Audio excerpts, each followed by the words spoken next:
Welcome, ladies and gentlemen. Thank you so much for stopping by another video with Mark McNeely. You're here at Financial Abundance and Healthy Living, and I believe we have an awesome and amazing community that is going to really support one another. So if you're brand new to the channel, hit the like button, hit the subscribe button, and make sure you comment to let us know that you are here because you are wanted here with our community. So today I want to talk to you and share with you all something that is very powerful, something that could possibly make or break your life. Dealing with halitosis bad breath is life changing. It's very challenging when you don't know how to hit the root of it. It causes a lot of stress. It causes a lot of anxiety. It causes people to lose their jobs. It causes people to lose hope, and it makes people continue to live in sickness, right? And in lack, because when you're not living the best life, you're not able to prosper. You're not able to be the best that you can be because you are plagued with this issue. So our goal, my goal, and our community's goal is to give you all of the information, everything that we can possibly give you or find to help you get a breakthrough in your life. So welcome to the channel. So today I'm going to be talking to you all about the causes of halitosis bad breath. Now, this is going to be different, right? This is not going to be the traditional regular brush your teeth, floss, scrape your tongue, things like that. We had a subscriber that is really amazing. She sent over this article and I started reading it and I was like, wow, this is great information. Now we have touched on this topic. I have done lives on this video, but I'm sure we've got different subscribers, different people coming in, watching at different times. So you may not have seen the video or the live that I've done talking about this, but basically what we're going to address today is the root of halitosis. All right, it could be several things, but we know the root of halitosis is more than bad breath. All right. It has everything to do with your amino acids, building blocks of protein, and only 2 of them contain sulfur. All right. And so what happens is a lot of times is we have to really focus in on our diet. We talk about this all the time on our channel, and we have to understand that diet is key. Diet is everything, and your consistency is what is going to make or break your results. Now, as I was sitting here pondering and thinking about, well, wow, what did I do specifically to get my breakthrough? I've been asked on lives, what did you eat? What did you do? Can you do a day in a life video? And I started thinking, man, what can I say or do to help these people, to help you all really gain a better understanding on what it was or what it is that I've done. And sometimes I really don't even know like what all I've done. But as I started reading and as I started comparing and contrasting my diet, I realized that I did this very one thing. I started reducing animal protein, and I was automatically reducing the amount of sulfur intake. All right. I automatically started reducing the amount of sulfur intake, and that was more than likely my reasoning for why I got a breakthrough. When I look at my patterns and I look at the way I eat now, and I aligned it with the information in this article that you can get also below by clicking the link in the description box. Let me know if you're not able to receive the link, or if the link doesn't work, let me know. Just email me, I'll send it over to you. But it's this article by Dr. John McDougall, and he actually has done a lot of research and really breaking down the root of halitosis bad breath. You see, most people think halitosis bad breath is because you're not brushing your teeth, you're not clean, you stink, you smell, your hygiene bad. That's how they process it, but it goes deeper than that. It goes beyond that. In fact, Dr. John McDougall says that the mouth and the large intestines, called microbial puncture faction, which generates mild odorous gaseous sulfur compounds that contain hydrogen sulfide, which is H2S, and mercaptan, CH3SH, which just basically means methane. All right, so that's basically what happens. The mouth and the large intestines, it starts to generate that based off of the diet, based off of the things that you're eating. All right, so really, his studies have shown that there's higher concentrations are found in red meat, in poultry, in cheese, and in other animal protein type foods.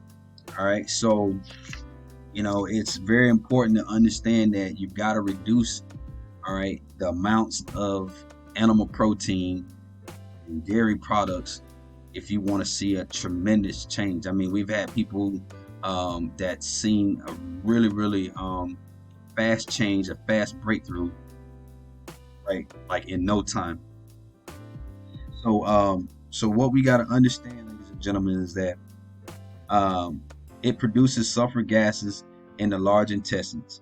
So the hydrogen and the methane are absorbed through the intestinal walls. So your intestinal walls are very fragile, by the way.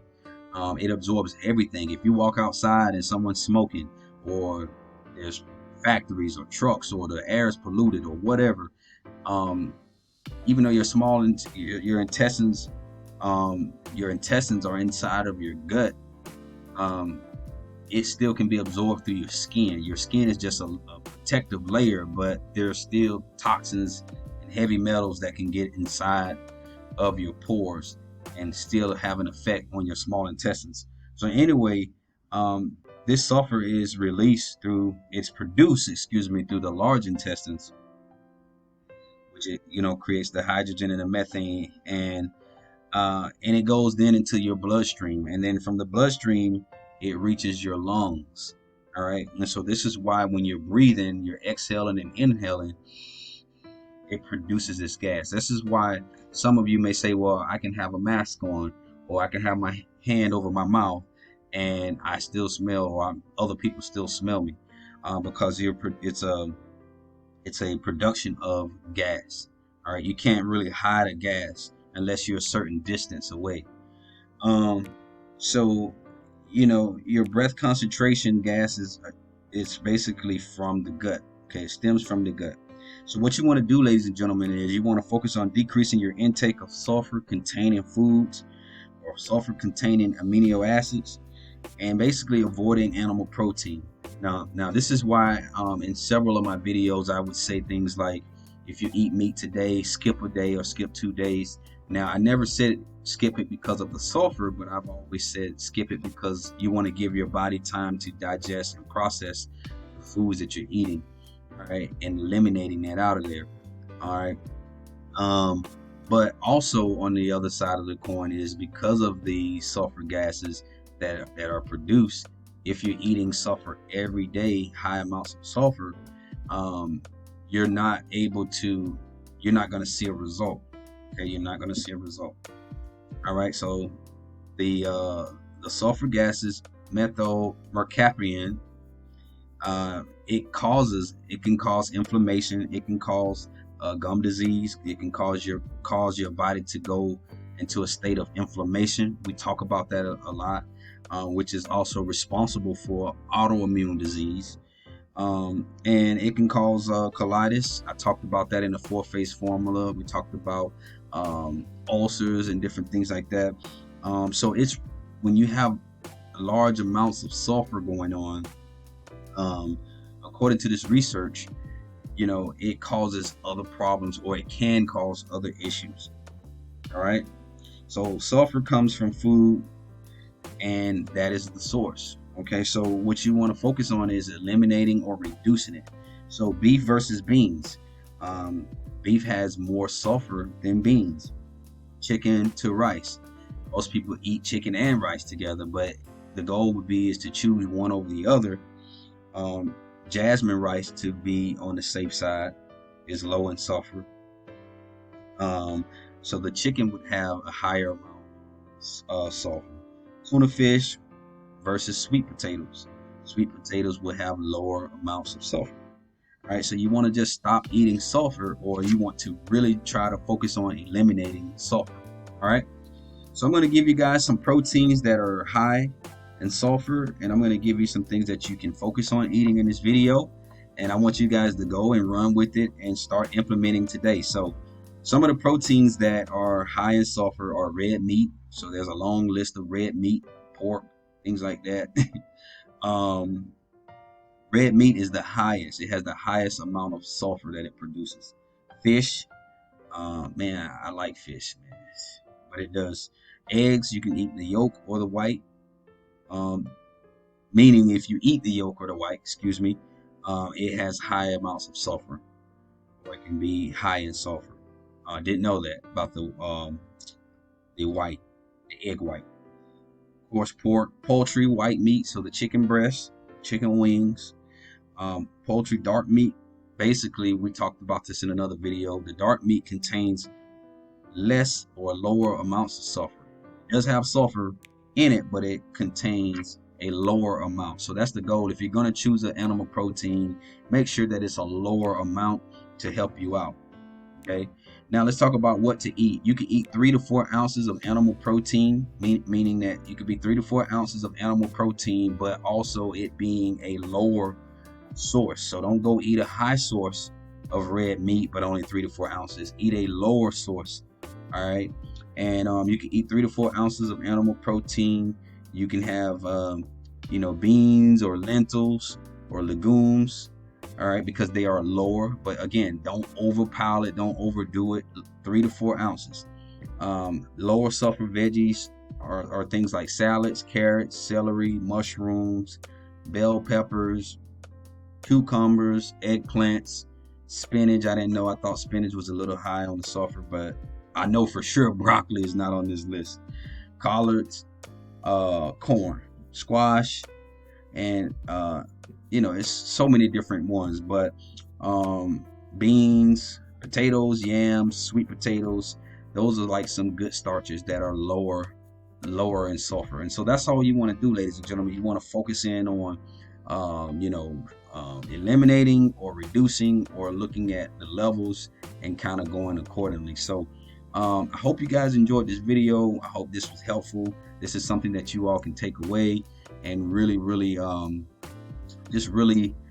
get to the next level. Definitely apply this information, because I'm looking for success stories. I want to hear success stories of people saying, hey, this is it. I hit it on the nail. Changing your diet, and allowing your body to kind of go back through a healing process. Once the body heals, once the gut heals, you probably can start consuming more of the animal protein, seeing how it affects you. If it has an effect on you, or if you feel like, oh, it makes your breath worse, then just continue to stay on this diet, continue to stay on this regimen, reducing the amount of sulfur that you intake. And that's it. And just rinse and repeat the process. So with that being said, ladies and gentlemen, make sure you comment, like this video. If you got some value from it, there'll be links below in the description box where you can actually look at this article. And also we have links below for products and services. So with that being said, ladies and gentlemen, I'm going to get out of here, and I'll see you all on the next video. Take care.